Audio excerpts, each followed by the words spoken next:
Primeira carta de João, capítulo de número 3, versículos de número 7, diz assim a palavra de Deus: Filhinhos, ninguém vos engane, quem pratica justiça é justo, assim como ele é justo. Quem comete o pecado é do diabo, porque o diabo peca desde o princípio. Para isto o Filho de Deus se manifestou, para desfazer as obras do diabo. Qualquer que é nascido de Deus não comete pecado, porque a sua semente permanece nele, e não pode pecar, porque é nascido de Deus. Nisto são manifestos os filhos de Deus e os filhos do diabo. Qualquer que não pratica a justiça e não ama seu irmão, não é de Deus, porque esta é a mensagem que ouviste desde o princípio, que nos amemos uns aos outros, não como Caim, que era do maligno e matou a seu irmão. E por que causa o matou? Porque as suas obras eram más e as de seu irmão justas. Amém? Vamos orar a Deus. Peça para que o Senhor fale conosco nessa noite. Levante a tua mão, a tua Bíblia aos céus. Vamos orar a Deus, nosso Pai. Senhor Deus maravilhoso e bendito Pai, com alegria imensa na alma, Senhor, mais uma vez nós nos colocamos, ó Deus, diante da Tua presença, meu Pai, para exaltar, para glorificar e bendizer o Senhor. Obrigado, meu Deus do céu, meu Pai, por esta palavra que o Senhor concede a nós nessa noite. Meu Deus, alimenta nossa alma, fala de uma maneira gloriosa, de uma maneira especial, nos ensina a Te servir, a andar na Tua presença, a fazer a Tua vontade.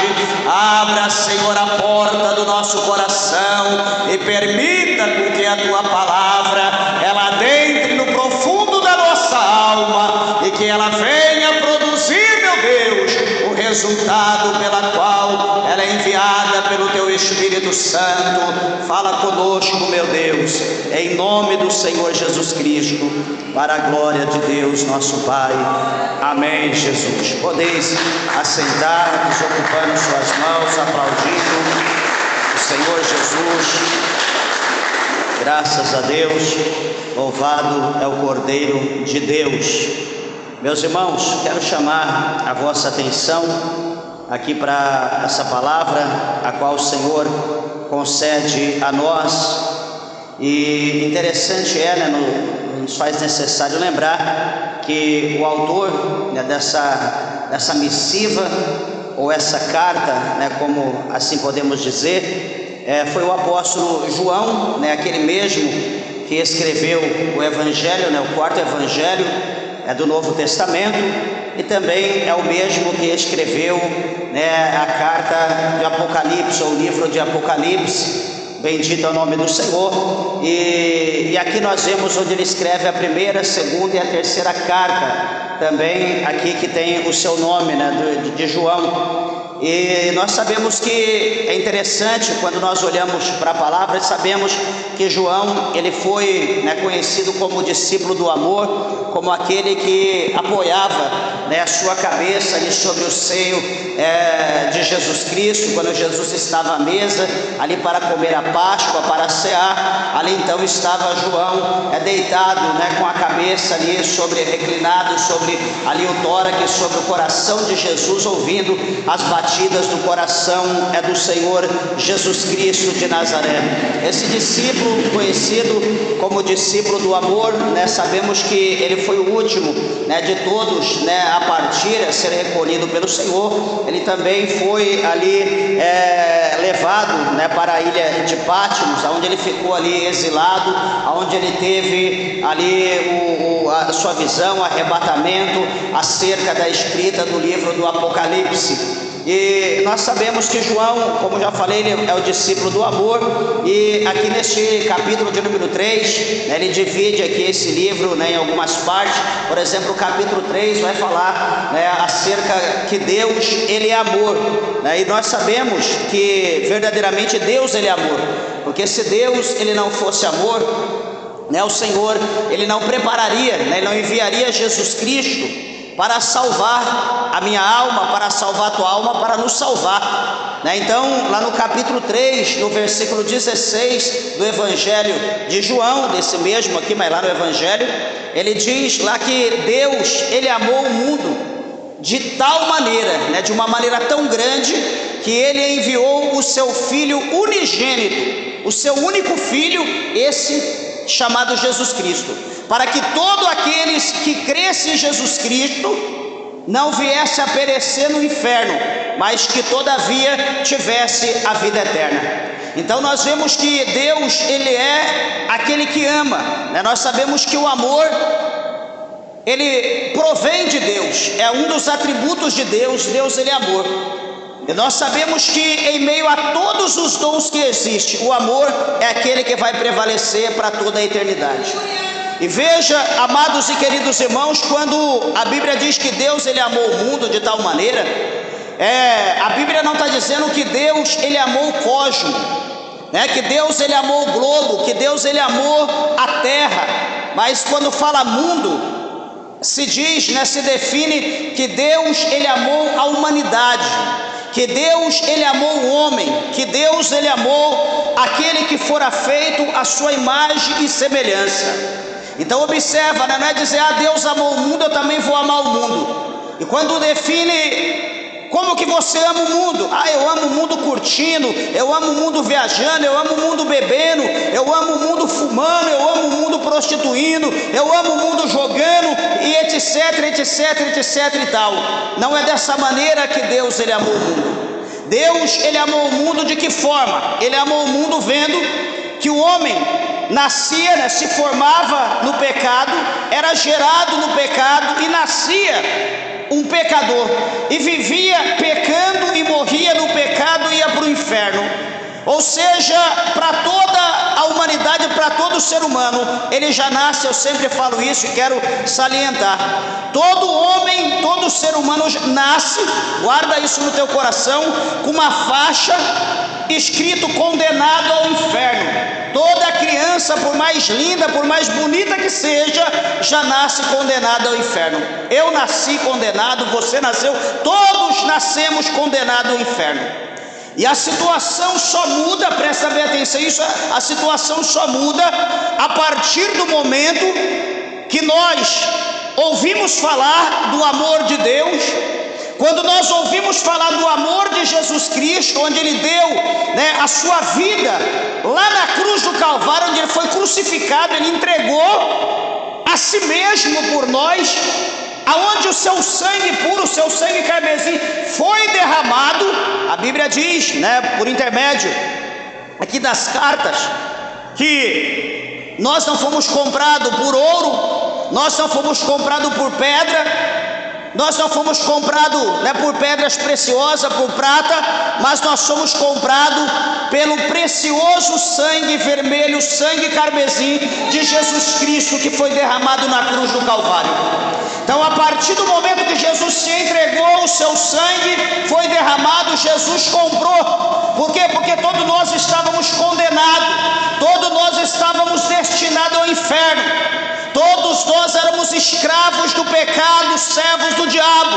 Mas a partir do momento que o sangue de Jesus Cristo foi derramado, Jesus, ele pagou pela minha vida, ele pagou pela tua vida, ele nos comprou, ele nos tirou, louvado seja Deus, do lamaçal do poder de Satanás, e disse: agora ele é meu, agora ela é minha, eu compro com meu sangue. E nós agora não vivemos mais para nós, mas nós vivemos para o Senhor Jesus Cristo de Nazaré. E presta bem atenção, meus amados e queridos irmãos, que esse amor de Jesus, o amor de Deus, o amor de Jesus por nós, é coisa que ele precisa precisa ser recíproco, ou seja, Jesus, Ele nos ama, e como Jesus nos ama, nós também precisamos amar os nossos irmãos, porque a Bíblia está dizendo aqui que Deus, Ele é amor. Então, se Ele é amor, se nós somos filhos de Deus, esse amor precisa estar em nós. Lembrando, lá no capítulo 5, no versículo 5, na parte B de Romanos, Paulo ele diz assim: porquanto o amor de Deus está derramado em nossos corações pelo Espírito Santo que nos fora dado. E o que acontece, meus irmãos? Acerca do amor se fala muitas coisas, né? Pessoas que diz que ama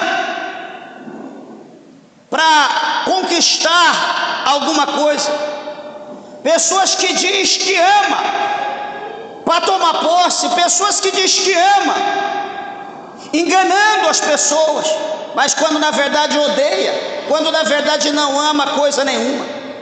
E preste atenção que se nós estamos vendo o nosso irmão, nosso semelhante,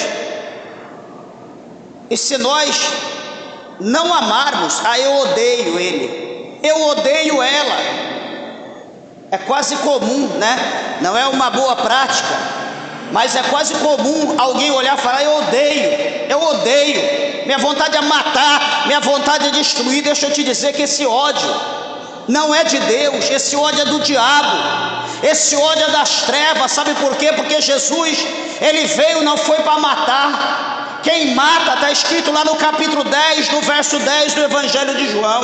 Jesus, está escrito lá que o diabo, ele veio para matar, ele veio para roubar, ele veio para destruir. Mas sabe, nós somos filhos de Deus, nós somos filhos, servos de Jesus. Sabe o que Jesus ele veio fazer? Jesus veio para dar vida, e para dar vida em abundância. Então eu não tenho o poder de destruir, eu não tenho o poder de matar, mas Jesus, ele veio para dar vida. Aonde Jesus toca, ele dá vida. Aonde Jesus toca, ele coloca paz. Onde Jesus toca, ele coloca amor. É diferente do diabo. Aonde o diabo toca, a ira. Aonde o diabo toca, a ódio. Aonde o diabo toca, a rancor. Aonde o diabo toca, a vontade de destruir. Aonde o diabo toca, não há paz. Aonde o diabo reina, não existe a presença de Deus. A pessoa que não tem a presença de Deus, que o diabo reina na vida dele, não espera alguma coisa boa. O lar que não existe a presença de Deus, aonde o diabo reina, cuidado, não é brincadeira. A paz não existe, a alegria não existe, a esperança não existe, o amor não existe, a gratidão não existe. Por quê? Porque isso não existe no mal, isso não existe no diabo. O diabo não veio para isso, ele não veio para te dar paz, o diabo não veio para te dar alegria, o diabo não veio para te prosperar, ele não veio para te abençoar. O diabo veio para escravizar, ele veio para humilhar, ele veio para te fazer sofrer, ele veio para te odiar, ele veio para colocar inveja na tua vida. Por que fulano é assim, eu não sou? Por que pessoa dessa maneira eu não sou? Sabe por quê? Porque você precisa abrir o teu coração para Jesus nessa noite de hoje. Você precisa abrir a porta da tua casa e deixar Jesus entrar na tua vida. A partir do momento que Jesus entrar, que Jesus fazer morada, você vai ver as coisas acontecer na tua vida. Você vai ter paz no teu sono, você vai acordar com alegria, você vai acordar glorificando, exaltando o nome do Senhor. Você vai acordar alegre com o canto dos pássaros, você vai acordar alegre vendo o sol. Lama sube a calabasteira e canta, labassurianda, labaia. Eu conheci pessoas que trabalhavam comigo, que era tão amargo, que chegava de manhã e dizia: bom dia fulano. Ele olhava para mim e dizia: só se for para você.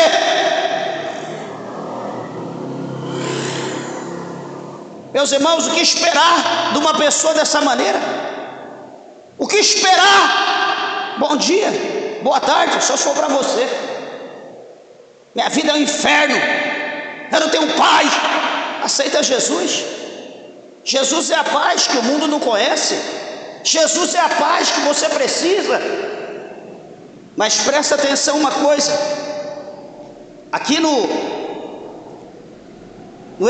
aqui na epístola, na primeira epístola de João, no capítulo 3, do verso 7 que nós lemos, presta atenção, João diz bem assim: olha, filhinhos, ninguém vos engane. Veja que ele diz filhinhos. Quando se fala filhinhos, aqui João dizendo, João não está escrevendo para um jardim, João não está escrevendo para crianças, para neném, João não está escrevendo para a mocidade. Quando ele diz filhinhos, ele está dizendo homens, mulheres, pessoas inexperientes, pessoas que aceitaram Jesus, que estão começando, que estão dando seus primeiros passos, que estão bebendo leite, iniciando, aqueles que não passaram por experiências ainda fortes, aqueles que não adquiriram maturidade espiritual, aqueles que são, né, porque quando se diz criança, a criança é fácil para ser enganado. Você engana a criança com uma bala, você engana a criança com chicletes, você engana a criança com pirulito, com chocolate. Então quer dizer, uma criança é fácil de ser manipulada. Na verdade, quem nunca foi para algum lugar e o filho chorou: oh, fica quietinho, não faz bagunça, porque quando eu voltar eu vou te dar isso. E a criança fica ali igual uma estátua. Puxa vida, vou ganhar tal coisa.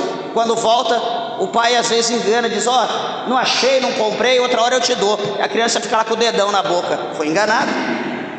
E aqui João está dizendo: filhinhos,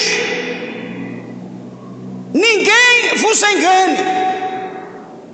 Por quê, meus irmãos? Porque um crente que não tem estrutura, um crente que não adquiriu maturidade espiritual, um crente que não tem o conhecimento das coisas de Deus, ele é como uma criança, ele é fácil de ser manipulado por quem? Pelo diabo.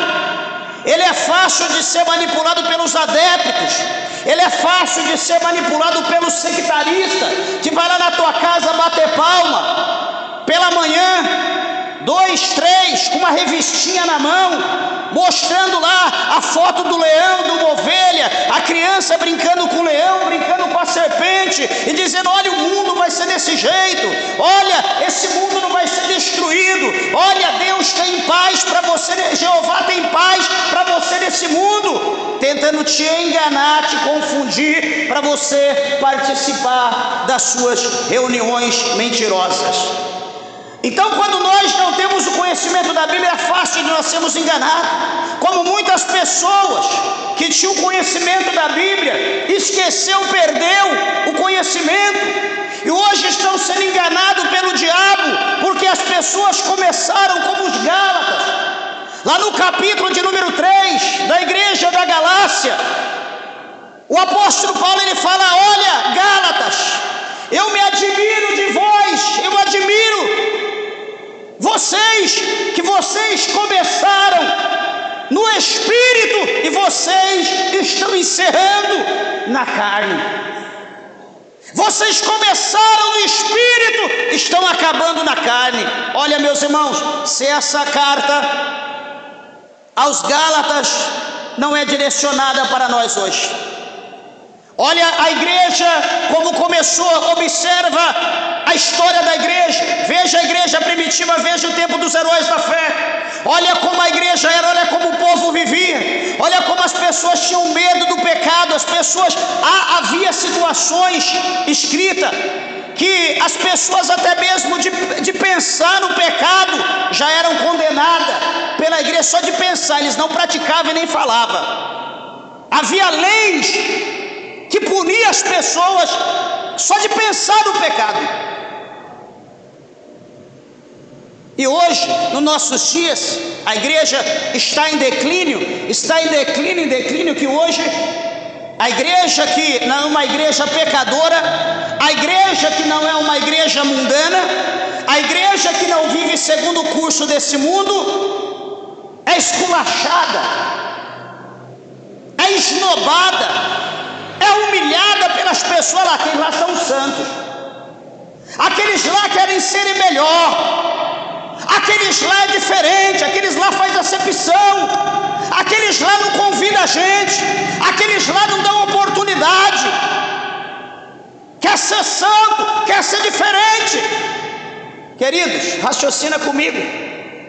O erro está em nós querendo ser santo, obedecer a palavra de Deus, quando o Senhor fala que aquele que se aproxima de mim, aqueles que se achegam a mim, aparta do pecado, aparta da iniquidade. Se nós estamos nos aproximando de Deus, chegando a Deus, para morarmos com Ele, como que eu posso me achegar a Deus com um fardo pecaminoso que eu não consigo me colocar de pé, com todo tipo de pecado do mundo sobre a minha vida, e estou chegando a Deus? Tenho comunhão com Deus aonde, meus irmãos? É impossível. Para se achegar a Deus, para ter comunhão com Deus, tem que ter santidade.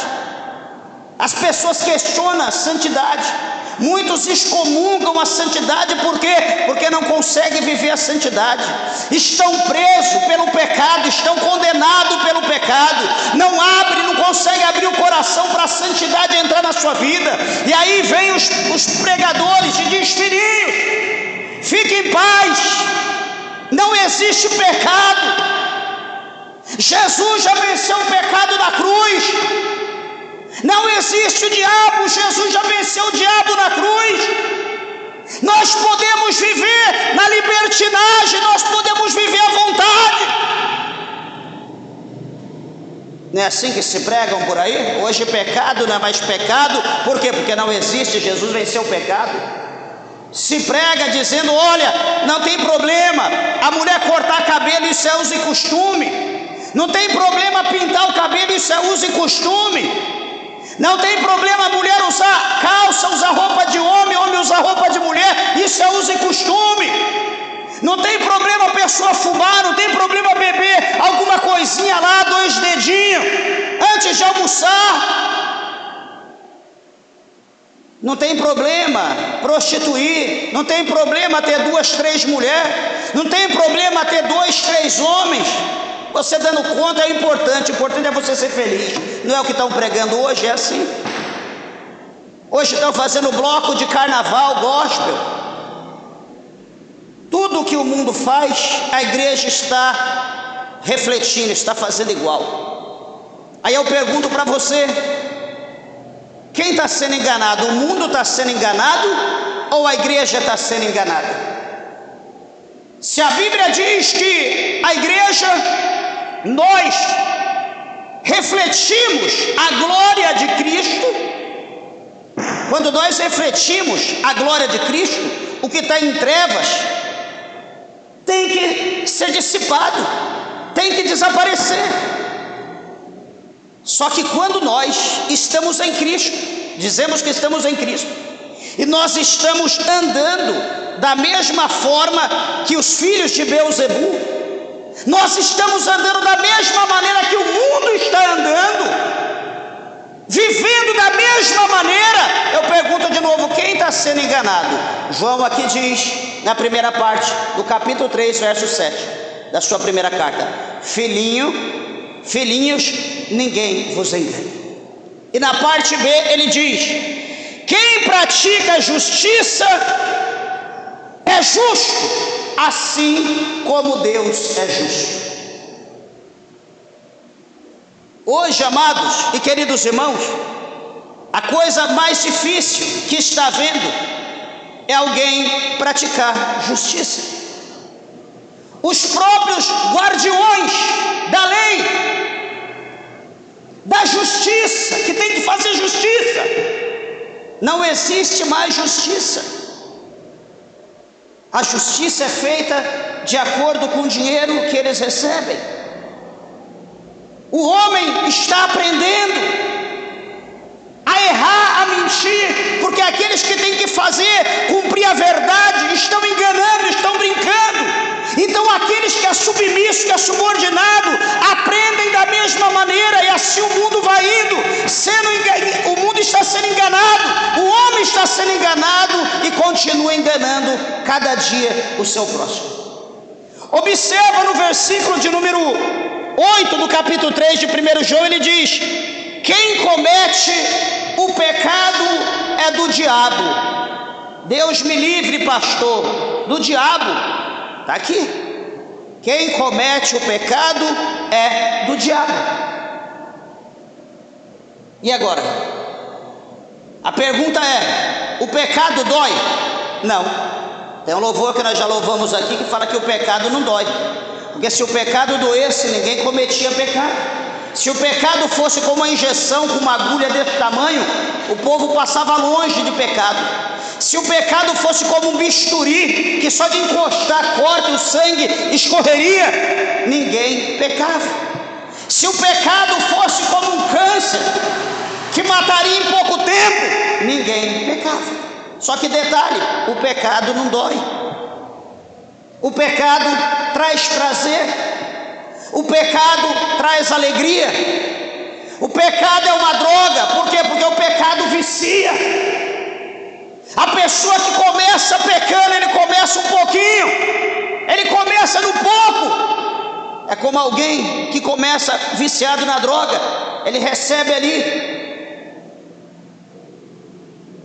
é o primeiro trago, é o primeiro tirinho, é o primeiro golinho. Daqui a pouco ele está com a garrafa, daqui a pouco ele está com um garrafão, daqui a pouco ele está com um tonel. A pessoa que começa no cigarro começa com um trago, daqui a pouco está com uma cartela, daqui a pouco está com um maço.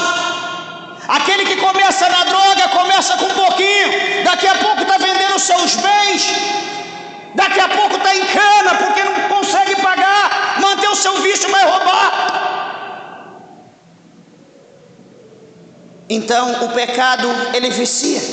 O pecado vicia o homem. É por isso que nós precisamos de Jesus, porque Jesus, ele liberta o homem. Interessante é, olha, observa bem o verso 8: quem comete o pecado é do diabo. Sabe por quê? Porque o diabo peca desde o princípio. O diabo peca desde o princípio, desde o início. Olha o que João, ele fala aqui no capítulo de número 8, no verso de número 44. Observa aí na sua Bíblia, ele diz, João 8,44 no Evangelho: vós tendes por pai ao diabo, e quereis satisfazer os desejos de vosso pai. Ele foi homicida desde o princípio, e não se firmou na verdade, porque não há verdade nele. Quando ele profere mentira, fala do que lhe é próprio, porque ele é mentiroso e pai da mentira.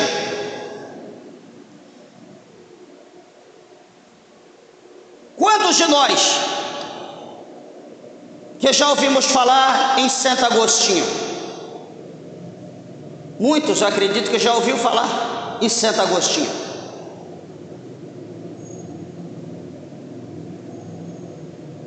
Detalhe: Santo Agostinho, ou Aurélio Agostinho de Hipona, ele nasceu em 354, ou mais preciso, 13 de novembro de 354 da era cristã, ou depois de Cristo, e faleceu em 430 depois de Cristo. Santo Agostinho foi teólogo, foi filósofo, foi um grande homem. Conheceu o catolicismo, conheceu o cristianismo, foi um dos pais da igreja, um dos mais respeitados. E Santo Agostinho escreveu uma frase, eu quero compartilhar com os irmãos acerca disso que nós lemos: quem comete o pecado é do diabo, porque o diabo peca desde o princípio. Ele é mentiroso e pai da mentira, e todos aqueles que mentem são filho dele. Olha o que, com base nisso, olha o que o Santo Agostinho escreveu. Ele diz assim, presta atenção: o diabo não fez homem. O diabo não fez homem, não formou homem. O diabo não gerou o homem como a mulher que gera. O diabo não criou o homem. Ele não trouxe o homem ao mundo.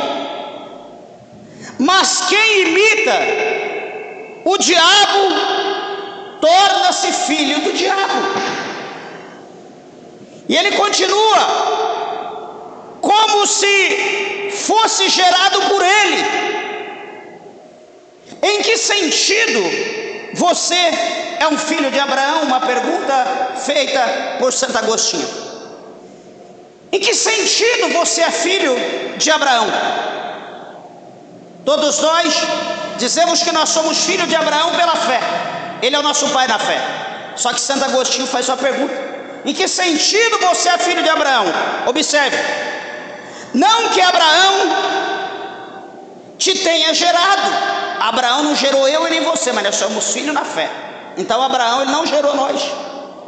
Continua, no mesmo sentido em que os judeus, filhos de Abraão, por não imitarem a fé de Abraão, tornaram-se filhos do diabo. Olha como Santo Agostinho, ele deixou claro para nós, como ele mostra, a gente dizer eu sou filho de Abraão, como os sacerdotes, os escribas, entre outros, diziam que era filho de Abraão. Eles contendiam, quando nós lemos o capítulo 8, lá do verso 30 para frente de João, nós vamos ver Jesus naquele diálogo, naquela conversa com eles. Jesus vai mostrar para eles: se vocês fossem filhos de Abraão, vocês iriam me respeitar, vocês iriam crer em mim. E Jesus vai falar muita coisa acerca disso, mas veja, meus irmãos, o ponto que eu quero dizer: eles não criam em Abraão, e por eles não crer em Abraão, eles se tornaram filhos do diabo, eles se tornaram mentirosos. Por quê? Porque eles estavam praticando, eles queriam matar Jesus, eles se tornaram homicida. E eu e você, nós não temos poder, autoridade sobre colocar a vida ou tirar a vida de ninguém. O único que tem esse poder se chama Jesus Cristo de Nazaré.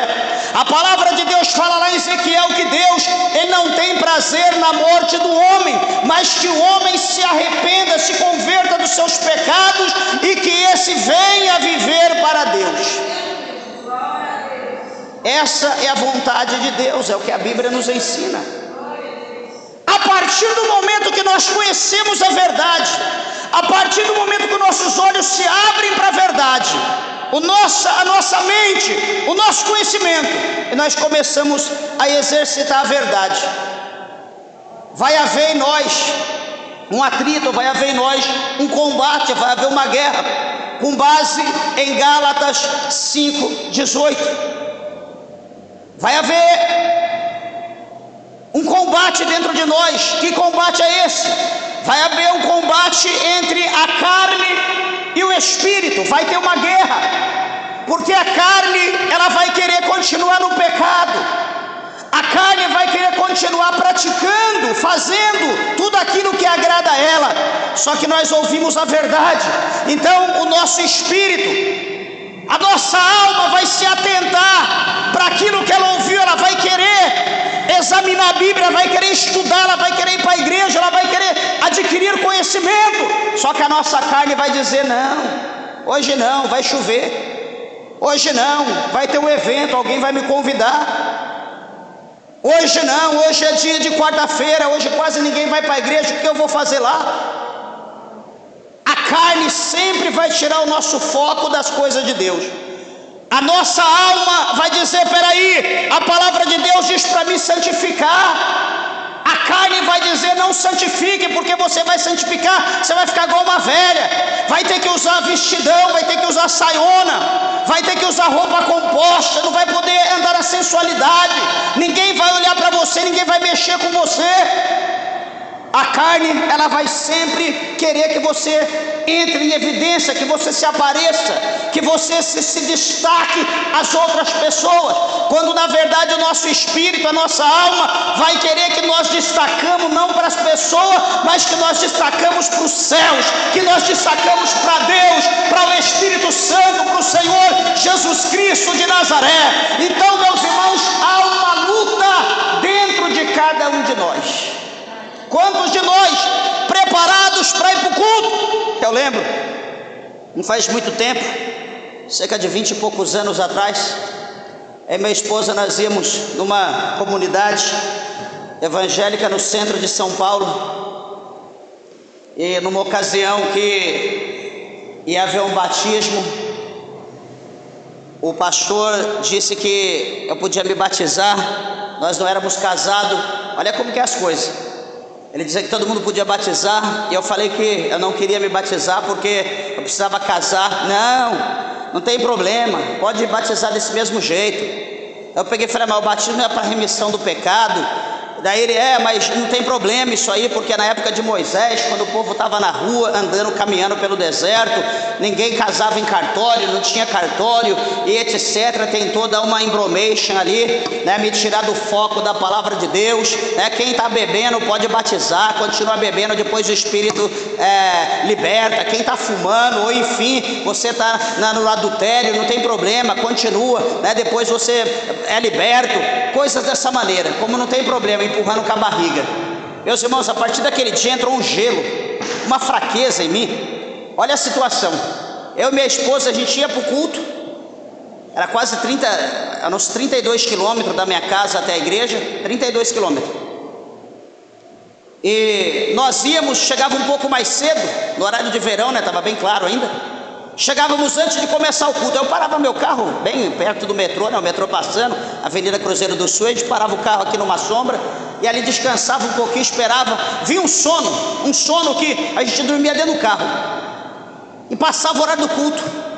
Outro dia de culto, a gente ia para lá, dava uma fome, em vez da gente ir para o culto, vamos para a churrascaria, vamos, a gente ia para a churrascaria comer, ou ia para outro lugar, sabe, devido a algo que a gente ouviu, que não era verdade, mas que era mentira, que nós íamos passar por um ritual que a Bíblia ensina, mas que nós íamos viver na mesma vida pecaminosa e ainda culpado, porque nós conhecíamos a verdade e estávamos fazendo errado. A nossa vida espiritual acabou. Só que quando Deus ele tem obra, Deus trabalha de outra maneira e nos trouxe para a glória de Deus, para esse ministério. A gente conheceu, enfim, foi um trabalhar de Deus e nós estamos até hoje. Então o que acontece? Quando para a gente poder fazer a vontade de Deus, andar no querer de Deus, o diabo vai trabalhar de alguma maneira, em alguma situação, vai querer usar alguém, vai preparar um pretexto, vai usar uma palavra, vai usar um louvor, um gesto de alguém, para tirar o teu olho do foco, para te desviar da presença de Deus, para fazer você retroceder, ou olhar para a direita, para a esquerda, talvez até para trás e voltar para trás. Esse negócio de crente é enrolada. Eu vou batizar, eu vou fazer isso, vou continuar do mesmo jeito. Então o que vai adiantar? Está assim de gente sendo enganada, e nós não podemos ser enganados. O diabo está enganando as pessoas, e a partir do momento que nós conhecemos a verdade, continuamos no pecado. A Bíblia diz que nós não somos filhos de Deus, mas nós somos filhos do pecado. Por quê? Porque Jesus Cristo, ele se manifestou, está dizendo aqui, para desfazer a obra do diabo. Pastor, eu não aguento mais ser acorrentado, eu não aguento mais ser um instrumento, eu não aguento mais esse ódio, eu não aguento mais esse rancor, a minha vida está um inferno. Está escrito aqui na parte B do verso 8, o Filho de Deus, Jesus Cristo Todo-Poderoso, ele se manifestou para desfazer as algemas, as amarras, os dardos, para desfazer toda a obra do diabo. Jesus quer te libertar, Jesus quer mudar a tua vida, mas a pergunta é, você quer ser liberto? Você quer ver mudança de vida?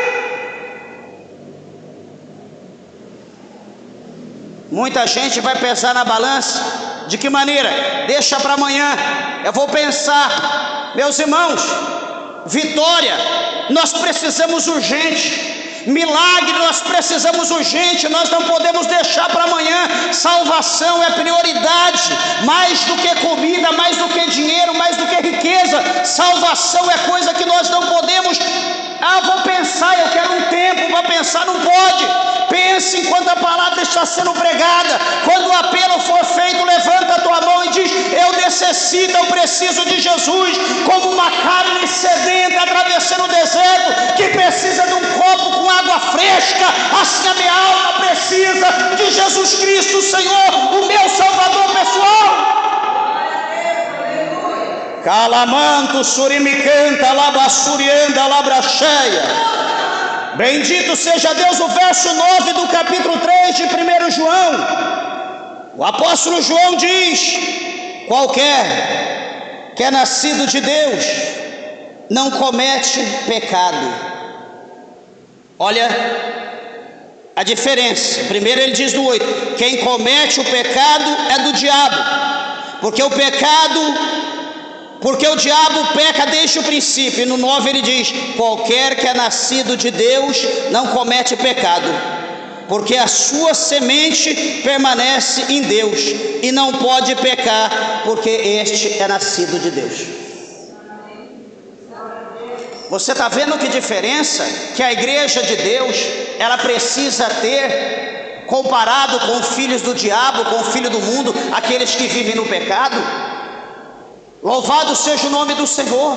Meus irmãos, hoje é comum, você anda por aí, pessoas de bermuda, sem camisa. Pai do Senhor, irmão, você olha, dá vontade de falar: vai tomar vergonha na cara, vai vestir uma roupa. É pessoa com camisa de time de futebol, com a bola embaixo do braço. A paz do Senhor, irmão. Eu pergunto: que mundo nós estamos vivendo? Será que esse povo está vivendo para Deus? Será que esse povo está vivendo para Cristo? Será que esse povo tem compromisso com Deus?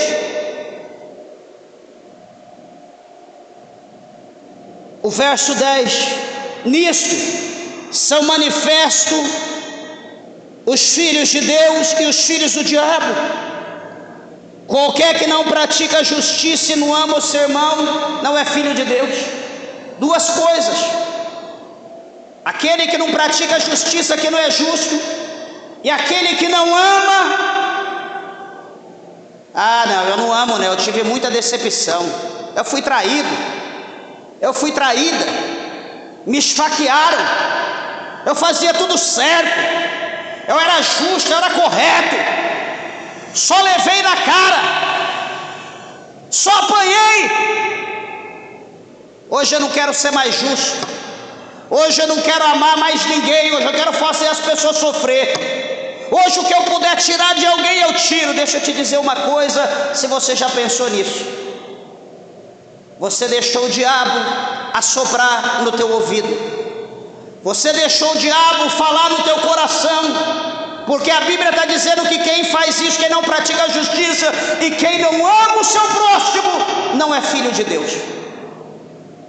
Pastor, o que é isso? Eu sou filho de Deus, eu amo Deus, eu tenho Deus no meu coração. Meus irmãos, mas dizer que nós amamos a Deus ou que nós temos Deus no nosso coração, isso não quer dizer que nós verdadeiramente nós temos Deus. Sabe por quê? Porque o mesmo escritor diz que aquele que é de Deus, ele ouve a voz de Deus. Aquele que é de Deus, ele faz a vontade de Deus. Ele não faz a sua vontade, ele não faz a vontade do diabo, ele não vive no pecado, ele é diferente, ele vive diferente. Por quê? Porque ele tem o Espírito Santo na sua vida, ele se compadece do próximo, ele quer estender a mão, ele quer ajudar. Salomão, ele escreveu algo interessante, depois o apóstolo Paulo reescreveu, quando Salomão disse assim que se o teu inimigo, ele não está dizendo a pessoa desconhecida, aquele que eu nunca vi, ele não está dizendo uma pessoa que você não concorda com ele, Ele não está dizendo uma pessoa que você discutiu, talvez ali debatendo numa tese, não. Ele não está dizendo isso, ele está dizendo, Salomão diz, se o teu inimigo, se a gente perguntar o que você quer fazer com o teu inimigo, eu quero matar ele, eu quero mandar ele para o inferno. Será que ele é teu inimigo ou você é inimigo dele? Será que o diabo está na vida dele ou está na tua vida? Concluindo, Salomão disse, se o teu inimigo tiver fome, que ele morra de fome? Não, Salomão diz, se o teu inimigo tiver fome, dê a ele de comer. E ele continua, se teu inimigo tiver sede, deixa ele morrer de sede? Não, ele diz, dai a ele de beber. Se teu inimigo tiver fome, dá a ele comida. Se teu inimigo tiver sede, dê a ele água, dê a ele bebida. A palavra do Senhor mostra para nós, só para concluir, no capítulo 6 do segundo livro de Reis, a palavra do Senhor mostra lá para nós que chega um determinado dia que o rei da Síria enviou o seu exército para sequestrar Eliseu e levá-lo para a Síria, porque Eliseu estava ali, de certa forma, ouvindo, tudo aquilo que o rei da Síria dizia acerca do rei de Israel, e Eliseu ouvia ele por parte do Espírito Santo, falava para o rei de Israel, e o rei tinha livramento, não caía nas emboscadas do rei da Síria. Uma determinada ocasião, uma determinada noite, o exército de Israel cerca toda a casa do profeta, aliás, o rei de Israel, da Síria envia o seu exército, o exército da Síria cerca a casa de Eliseu. Diz a Bíblia que de madrugada, ainda era noite, o servo do profeta Eliseu sai para fora, tudo escuro, tudo estrelado. Quando ele sai, ele observa ao redor da casa, havia uma imensidão de soldados, com cavalos, com tochas de fogo, com espada, com lanças, para prender Eliseu, para levar Eliseu para a Síria. A Bíblia diz que ele entra desesperado para dentro da sua casa e chama o seu senhor, chama o profeta Eliseu e diz, meu senhor, vem aqui, veja. Eliseu sai para fora, ele observa o exército da Síria, e Eliseu não se desespera, mas ele simplesmente vai estender a mão para o seu servo e vai orar assim: Senhor, abra os olhos desse moço, para que ele veja que maior é os que estão conosco, maior é o que está conosco do que o que está com ele.